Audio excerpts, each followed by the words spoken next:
और मतदान करें। और जमुई चलते हैं, एक बार आनंद अमृतराज है हमारे साथ। आनंद, क्या खबर है?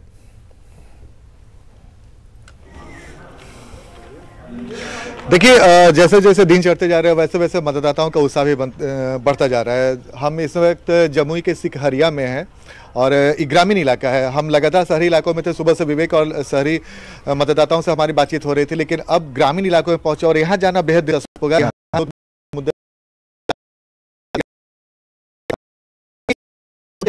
क्या मुद्दा है आपके हिसाब से इस बार चुनाव में? आप वोट किस मुद्दे पे डाल रहे हैं? क्या मतलब वोट आप किस मुद्दे पे डाल रहे हैं? क्या सोच के आए हैं कि कैसी सरकार चाहिए? मोदी जी का सरकार। अरे हम ये नहीं पूछ रहे हैं आपसे, हम पूछ रहे हैं किस मुद्दे पे आप वोट डाल रहे हैं? विकास के मुद्दे पर। क्या बाबा? विकास का मुद्दा। आप बताइए सर, वोट डालने आए हैं ना? हाँ सर। तो आनंद समस्याएं पूछ लीजिए, पता चल जाएगा समस्याएं कितनी है, योजनाएं धरातल पर है कि नहीं। ये दो सवाल ऐसे जनरल सवाल है जिससे पता चल जाएगा। जमुई में जितना विकास होना चाहिए वो विकास हुआ? अच्छा ये बताइए, जितना जमुई में विकास होना चाहिए था, आप लोग 5 सालों में जो आपने देखा, आपको लगा कि विकास हुआ है? कुछ हुआ है। आप बताइए। कुछ हुआ है। कुछ हुआ मतलब और क्या उम्मीद है आपको? और ये सरकार जो है वो आई तो और कुछ हो। अच्छा ये बताइए, क्या चाहते हैं कि जमुई में और क्या विकास हो? अरे जो हो रहा है सर, ऐसा यार अच्छा होना चाहिए यार। क्या कई सारे हमारी लगातार बातचीत हो रही है और एजेंडा साफ है। इन्होंने एजेंडा तय कर लिया है कि जो विकास करेगी सरकार हम उसी को वोट देंगे। ये पहली बार है, हम लगातार कई चुनाव में हमने कवर किया है तो कई बार हमने देखा है कि बिहार में खासकर जाति की राजनीति किसी से छुपी हुई नहीं है, अंत में जात पात होता है। लेकिन इस बार जो हम सुदूर ग्रामीण इलाकों में पहुंचे और वहां पर जब लोगों से बातचीत कर रहे हैं तो वहां के लोग भी कह रहे हैं कि उन्हें विकास चाहिए। तो विकास की छटपटाहट मतदाताओं में जबरदस्त रूप से है और जाहिर सी बात है विकास की चाह होनी भी चाहिए, क्योंकि अगर कोई भी सरकार बने, कोई भी नुमाइंदा चुनकर आए, कोई भी सांसद बने, उससे मतलब नहीं है आप किसी पार्टी के हो, किसी जात के हो, किसी धर्म के हो, लेकिन अगर आप किसी जगह से चुनकर आए हैं तो आपको विकास करना चाहिए। और कई सारे लोग, हम इनसे भी पूछते हैं, इनसे बातचीत करते हैं। आप बताइए सर, हर बार जब चुनाव आता है, ठीक है, इनसे आनंद ये जानिए कि क्या यहीं पढ़ते हैं, गांव के आसपास ही कोई कॉलेज है या फिर उन्हें बाहर जाना पड़ता है पढ़ाई के लिए? ये पूछिए। पानी के लिए कहां जाते हैं? पानी ठीक ठाक मुहैया हो पाता है? और जो पानी के लिए खास तौर पर जो राज्य सरकार के भी इंतजाम है उससे भी जुड़ा हुआ उससे सवाल पूछिए। बुनियादी सवाल से ज्यादा चीजें बाहर निकल कर आएंगी।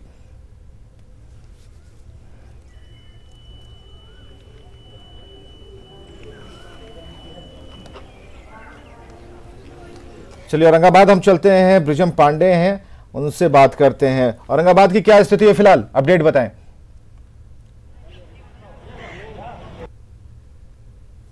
लगातार सुबह से जारी है और लोगों में उत्साह काफ़ी है। और मेरे साथ जो परिवार है, आप देखिए, अंदाज़ा लगाइए कि किस तरह से जब लोग निकलते हैं तो पूरे उत्साह के साथ पूरा परिवार साथ में निकलता है। और मैं अपने कैमरा पर्सन मनीष से कहूँगा कि वो दिखाएं कि किस तरह से जो हस्बैंड हैं वो अपनी पत्नी को लेकर निकले हैं, बच्चे को साथ में रखा है और अम्मा जी भी हैं साथ में। इतने धूप में, इतनी गर्मी में आपने वोट डालने आई, क्या आपको किस आधार पर वोट डाली है इस बार? क्या सोची? सोचे कि यही जीत जाए और क्या। यानी कि पिछले 5 साल में कुछ बदलाव आया है? हाँ, बहुत बदलाया है। और अगले 5 साल में क्या चाहिए? और बदलाव चाहिए। आप लोगों ने नाश्ता वास्ता कर लिया? नहीं। नाश्ता बनाया अभी? नहीं, अभी जाकर बनाऊंगी। क्या आज क्या निर्णय था कि आज वोट देना है पहले? जी सर, पहले वोट देना है। और आज आपने तो बच्चा भी संभाला हुआ है। जी बिल्कुल। क्यों? पहले लोकतंत्र है, पहले नहीं। एक्चुअली देखिए, ये लोकतंत्र एक पर्व है हमारा, हमारे अधिकार का आज का दिन है। आज हम अपने अधिकार का उपयोग कर रहे हैं। किसी का दबाव नहीं है आज? नहीं। आप पर किसी का दबाव है? नहीं नहीं, बिल्कुल नहीं। पति ने कुछ बोला? नहीं। अपने मन से वोट किया? जी बिल्कुल। हाँ जी बिल्कुल।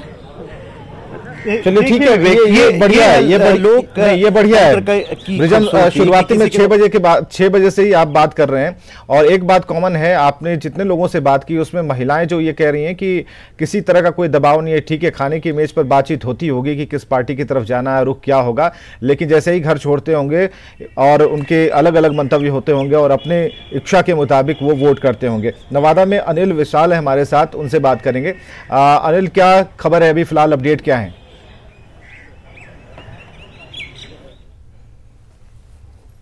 जी विवेक, अभी तो आपको जानकारी दे दूं कि अभी समय जो हुआ है, अभी 8% तक ही मतदान यहाँ जा सका है। जिले के जो नक्सल प्रभावित इलाके रजौली और गोविंदपुर जो इलाका है, वहाँ पे अभी किसी भी प्रकार की अप्रिय घटना की सूचना नहीं मिली है। जिले के सभी तमाम बूथों पे वोटिंग शुरू हो गई है। कहीं कहीं से ये सूचना प्राप्त हो रही है कि बूथ पर जो है सो तकनीकी खराबी आ जाने के कारण बहुत जगह मतदान रुक गया है। धीरे धीरे वहाँ की समस्याओं को सॉल्व किया जा रहा है। अभी एक सूचना हमें मिली थी अकबरपुर थाना क्षेत्र के सवैया गोपालपुर में, जहाँ पर पुलिसकर्मी एवं अन्य मतदाताओं के बीच में 2 गुटों के बीच में मारपीट हुई थी। वहाँ पुलिस वहाँ जब उन्हें छुड़ाने गई थी तो एक पुलिसकर्मी भी वहाँ घायल हुआ है। एक घायल का इलाज सदर अस्पताल में चल रहा है। इसके अलावा अभी वहाँ पे वोटिंग फिलहाल कुछ देर के लिए रुका था, मगर अभी वोटिंग वहाँ पे समान करा दी गई है। अब एक और सूचना हमें मिली थी कादिरगंज क्षेत्र के घोस्तामा के एक बूथ पर एक P4 कर्मी जो है शराब के नशे में पकड़ा है, जिसका ब्रेथ एनालाइजर करा के नगर थाना से ब्रेथ एनालाइजर करा के उसे वापस जेल भेजने की प्रक्रिया की जा रही है। तो तमाम अभी देखा जाए तो जिले में मतदान शांतिपूर्ण चल रही है। सभी बूथों पर मतदाताओं का टर्नआउट हुआ है। खास करके महिलाओं में खास करके यह ज़्यादा देखा जा रहा है कि वो अपने अपने घरों से निकल रही हैं। चूँकि आज छठ का भी त्यौहार है, अस्ताचलगामी सूर्य का आज अर्घ भी दिया जाना है। तो बड़ी संख्या में ग्रामीण एवं शहरी इलाकों में छठव्रती भी वोट करने आ रही हैं। तो इस प्रकार से लोक आस्था का महापर्व छठ एवं लोक बिल्कुल, ये बहुत बड़ी बात है अनिल कि आज छठ का पर्व है, अस्ताचलगामी भगवान सूर्य को अर्घ्य दिया जाना है। बावजूद इसके महिलाएं बड़ी तादाद में पहुंच रही हैं, मतदान केंद्रों पर अपने मताधिकार का इस्तेमाल कर रही हैं। हम चाहेंगे अनिल कि वहां की जो तस्वीरें हैं जहां पर आप इस वक्त खड़े हुए हैं, वहां जरा दिखाएं कि मतदाताओं की कतार कितनी लंबी नजर आ रही है और कितने उत्साहित मतदान को लेकर वो नजर आ रहे हैं।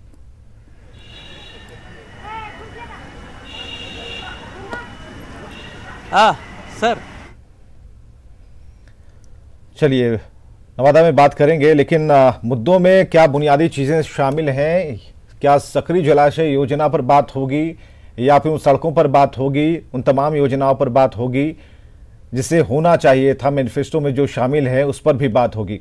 लेकिन हमारे सहयोगी लगातार उन तस्वीरों को दिखा रहे हैं जो माध्यम बनेगी और लोगों के लिए जो घर से निकलेंगे और मतदान करेंगे। फिलहाल जो वोट परसेंट है वो संतोषजनक है और आनंद अमृतराज जमुई से हमारे साथ जुड़े हुए हैं, उनके पास चलते हैं, कुछ अपडेट है उनके पास। आनंद,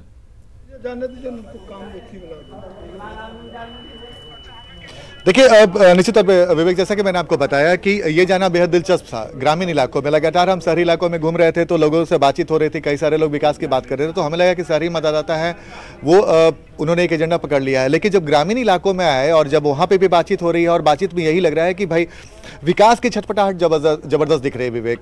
और आप वोटरों को देखकर आप समझ सकते हैं कि ये वो वोटर हैं जिन्होंने लगता है कि कई सालों से विकास नहीं देखा, और अगर इनकी हालत नहीं सुधरी और अगर इन्हें विकास नहीं मिला तो लोकतंत्र पे सवाल खड़े होते हैं, नुमाइंदों पर सवाल खड़े होते हैं। आप क्या करते हैं? हम यहाँ जमुई में प्राइवेट नौकरी करते हैं। अच्छा, जमुई में काम अच्छा हुआ? ठीक है, चल रहा है काम। अच्छा, ये बताइए कि इस बार किस मुद्दे पे वोट डाल रहे हैं आप? हम लोग तो सर, हम लोग को पुल का चाहिए, हम लोग को बस इसी मुद्दे पर हम लोग वोट दे रहे हैं। पुल के मुद्दा पे। आप बताइए सर, आप क्या करते हैं? अब खेती गृहस्थी करते हैं। तो आप इस बार जब वोट डालने आए हैं तो आपके सामने कौन सा मुद्दा है, किस आधार पे वोट डाल रहे हैं आप?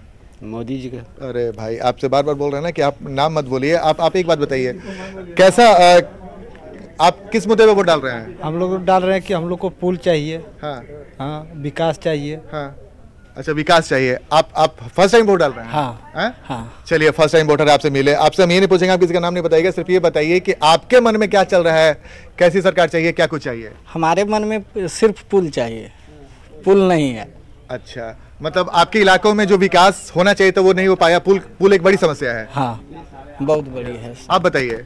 मेरा भी यही है कि विकास कुछ हुआ, हाँ। लेकिन कुछ और मैंने किया अभी बाकी है करने के लिए। अच्छा, आपका नाम क्या है? मेरा नाम विजय किशोर मांझी हुए हैं। विजय किशोर मांझी जी, आप बताइए सर, आपके नज़र में क्या, मतलब आपके एजेंडे में क्या है, किस मुद्दे पर आप वोट डाल रहे हैं? वही विकास चाहिए, थोड़ा बहुत हुआ लेकिन और चाहिए। मतलब विकास जितना होना चाहिए उतना नहीं हुआ, लेकिन और विकास चाहिए। हाँ, इससे अधिक होना चाहिए। आप बताइए बाबा। हमको सबको चाहिए, विकास चाहिए, विकास। तो अभिवेक, आपने गौर किया होगा, कई सारे लोग हैं जो विकास चाहते हैं, कुछ ने कहा है कि विकास हुआ लेकिन और चाहिए विकास। तो यही बात हम बार बार आपको समझाने की कोशिश कर रहे हैं कि सुदूर इलाकों में जाने का मतलब क्या था, ये आप बेहतर तरीके से समझ सकते हैं। और जब हम यहाँ पर पहुंचे और लोगों से बातचीत कर रहे हैं तो ट्रेंड जो देख के हमें समझ में आ रहा है कि विकास की छटपटाहट है। और पूरे जमुई में कई सारे इलाकों में हम घूम रहे हैं, शहरी इलाकों में घूमे, हम ग्रामीण इलाकों में पहुंचे वहाँ पे। और सबसे अच्छी बात है कि देखिए धूप कड़ी होती जा रही है, लेकिन बावजूद इसके जो मतदाताओं की संख्या कम होने का नाम नहीं ले रहा आनंद। और जाहिर तौर पर जैसा आप बात कर रहे हैं, लगातार विकास और खास करके एक जो पुल की बात हो रही है उसकी वजह से ऐसा लगता है कि लोगों को खासी समस्याओं का सामना करना पड़ रहा है। जरा औरंगाबाद का रुख कर लेते हैं, हमारे सहयोगी अनिल विशाल वहां पर लगातार मौजूद है। अनिल, चाहूंगी कि दिखाएं तस्वीरें, क्या ये तस्वीरें उत्साहित कर रही हैं, क्या मतदाताओं की तादाद में इजाफा हो रहा है?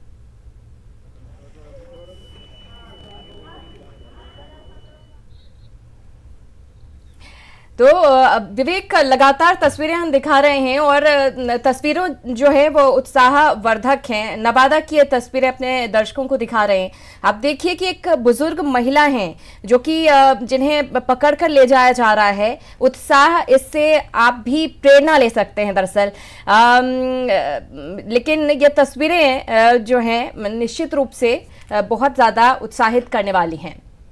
तो नवादा से अनिल विशाल है हमारे साथ। उन तस्वीरों को हम दिखा रहे हैं। नवादा से ये तस्वीरें थी जहां एक बुजुर्ग महिला, दादी अम्मा वोट करने के लिए यहां पर पहुंची हैं और उन्हें सहारे की ज़रूरत थी। उनके परिजनों ने सहारा दिया और सबसे बड़ी बात कि बूथों पर भी खास इंतजाम किए गए हैं। अनिल, जो बातें आप बता रहे थे, हमने एक चीज़ जोड़ी थी कि आप छठ का जिक्र कर रहे थे। छठ पर्व को लेकर सुबह में खासकर महिलाएं जो कि इस पर्व को काफ़ी ही, क्योंकि एक घर में करने वाले होते हैं और उन्हें सहयोग बाकी लोग करते हैं, महिलाओं की तादाद ज़्यादा होती है इसमें, तो उनकी जो भीड़ थी सुबह में काफ़ी दिखाई दी।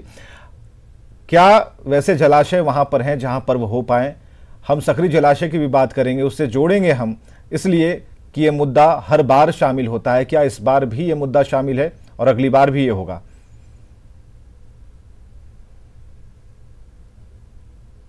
जी विवेक, देखिए तो सबसे पहले तो ये बात है कि ये बहुत ही संयोग जो मिला है, बहुत ही मिला है। काफ़ी अरसों के बाद ये संयोग मिला है कि लोक आस्था का महापर्व एवं लोकतंत्र का महापर्व एक साथ मनाया जा रहा है।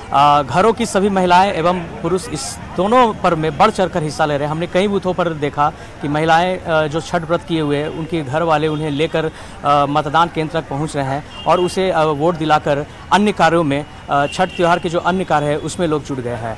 और बात रही छठ की, जो विभिन्न जलाशय जो नवादा में रहे हैं, तो सकरी जलाशय का जो इलाका जो होता है वो खास तौर पे चुनाव में ही बस एक मुद्दा बनकर रह जाता है। जितनी भी सरकारें यहाँ आती हैं उस हिसाब से वादे पूरे नहीं हो पाते हैं। छठ की अगर बात करें तो टेम्पोरली जलाशय एवं अन्य तालाबों में पानी भर के छठ का त्योहार किसी भी तरह से पूरा कर लिया जाता है। मतलब जो मूलभूत वोट मांग लिया जाता है, लेकिन जलाशय की जब बात मांगी जाती है, जलाशय के बारे में कुछ बात होती है तो उसे दरकिनार कर दिया जाता है। वहां के लोगों से कुछ बातचीत आप करेंगे, लेकिन एक छोटे से अंतराल के लिए हम रुकते हैं और उसके बाद जब आएंगे तो अपडेट हम देंगे कि आखिर 9 बजे के बाद क्या वोट फीसदी यहाँ पर आया है और उस भीड़ को भी दिखाएंगे जो अभी कतार में खड़ी है, अपनी बारी का इंतजार कर रही है। और उन लोगों से हमारा आग्रह फिर से होगा जो लोग अभी भी टेलीविज़न सेट पर या फिर घरों में बैठकर पंखे की हवा खा रहे हैं, निकलिए, वोट कीजिए, क्योंकि अभी नहीं किया तो फिर 5 साल बाद मौका मिलेगा।